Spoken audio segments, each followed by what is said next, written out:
Okay, our next speaker is Ron Foster, and he's with the West Virginia, he's going to be speaking to you about West Virginia legislation and lawsuit.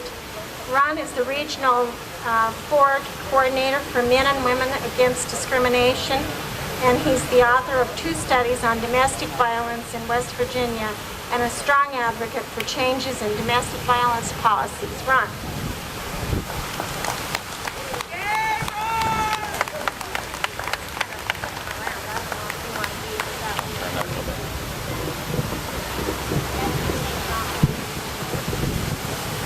Okay, thank you very much. It's a pleasure to be here. I've been asked to talk a little bit about the legislative initiatives we've done in West Virginia, as well as a lawsuit that we have coming up. Our philosophy in West Virginia is that we need to educate first. We need to soften them up, let them know that there are more than 2 sides to each story, or more than 1 side to each story. And I want to talk to you a little bit about how we did that, talk a little bit about the success we had in the last legislative session, and then talk to you about an upcoming lawsuit that we have. We were very successful early on in finding a person within the media that was very sympathetic to our causes, and that's really, really important, to get you somebody in the media that's willing to help you get the message out. We also started an advertising campaign, and we did that well in advance of planning for some of our legislative agendas. We did that through radio advertising, and we also did it through some billboards that we placed in the capital of West Virginia. We put a couple of different messages out, and we tried to find the one that actually resonated the most. And once we hit one that touched on the most nerves, and we thought we had success. And the one that was most successful was a billboard which came from the police crime statistics in West Virginia, which stated that 42% of the domestic homicide victims of domestic violence were in fact male. Now, that made for a very good billboard, and it also made for some very upset domestic violence advocates, so we knew we had the right message when we touched the nerve within that organization. We worked very hard with the legislature. We had people down there almost daily during the legislative sessions, and we were able to get the legislature to look at the family issues and the domestic violence issues. They asked us, and they asked the Supreme Court for more data, more record keeping, more statistics. The Supreme Court in West Virginia, which is responsible for keeping the statistics in the family courts and domestic violence courts, didn't have any. So we went out and we did our own studies. We did 2 studies. One of the studies we went back for several years, back to the 1980s, and we took it all the way forward, and we used the police crime statistics as the measure. The interesting thing about that was that the most significantly statistically important thing that we found was that the number of male victims was in fact increasing year after year after year. On a percentage basis, it was increasing. The percentage of female victims was decreasing. We also found something very interesting by going to the family court records, which kept statistics for divorces, and it also kept some limited statistics on domestic violence. And the big increase that they always talk about domestic violence being a critical issue, it's epidemic. Well, the epidemic occurred in 1999. There was a huge increase. That also coincided with a change in the laws in our state and the definition of domestic violence.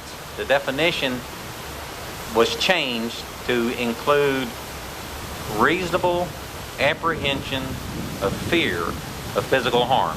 There didn't have to be any physical harm. There didn't have to be any imminent physical harm, just a reasonable apprehension. And when you think about that terminology, almost anything becomes domestic violence. We've had people go to jail for taking the keys away from someone. And that falls under confining or detaining a person against their will. And then we also had people going that have went to jail for shouting or slamming a door. It's extremely it's an extremely broad definition, which causes part of the problems. The studies that we produced showed that during a period of time where the courts were asking for more family court judges, that in fact what was happening was we had an increase in the number of cases going through the court purely and simply because of the change of in the definition of domestic violence, which we also tied to an increase in divorces. And I also believe personally that when you introduce a false domestic violence claim or a domestic violence claim that should not be in there, you're also going to have more battles over the financial situation in the marriage or the divorce, and also more conflict over the children.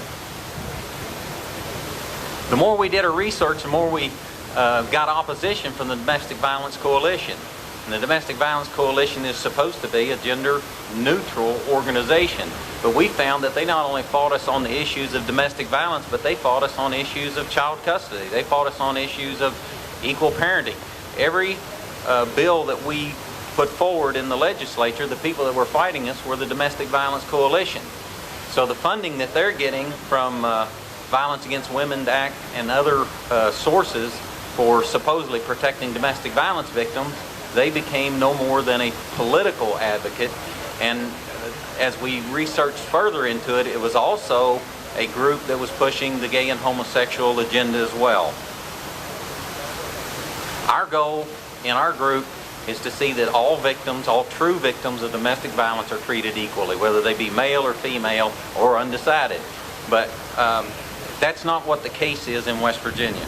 In fact, if you're a male victim and you go into a domestic violence shelter, you are not required to be provided services. There are 14 centers in West Virginia, none of which provide overnight services to male victims unless it's done on an outsourced basis, which would be a motel. In our last study that we did of their statistics, 0.5% of all overnight services were provided to male victims, and those were at hotels. None were provided at the shelters. In fact, in West Virginia law, or in the rules governing the law for the domestic violence shelters, it clearly states that they only have to provide alternate housing for adolescent boys or male victims. The interesting thing about that is that if a 14-year-old boy is being beaten by his mother or his father or a family member and is a victim of domestic violence and goes to the domestic violence shelter, they won't provide him overnight services. So that 14-year-old boy has nowhere to go. They can put him up in a motel, but they won't put him up at the local shelter. Anyway, for these reasons, we have decided to sue the funding agency for the domestic violence shelters in West Virginia. The Family Protection Services Board oversees the licensing of domestic violence shelters. Unfortunately, they have given the authority to license those shelters to the West Virginia Coalition Against Domestic Violence, which is a private organization. They teach the Duluth model, which is a one-sided, gender-biased model which says the males are always the perpetrators and females are always the victims. In order to be a domestic violence shelter, you have to have 1/3 of your staff to be a domestic violence advocate. And in order to be a domestic violence advocate, you have to be certified by the West Virginia Coalition Against Domestic Violence. The interesting thing about that is, in their certification process, they clearly state that in order to be a domestic violence advocate, you are to be an advocate for women and children in abusive relationships. There's no mention of male victims. And according to West Virginia Police crime statistics, 25% of the victims are in fact male. So they have no services provided, and they also, just in order to be a domestic violence advocate, you cannot even advocate for a male.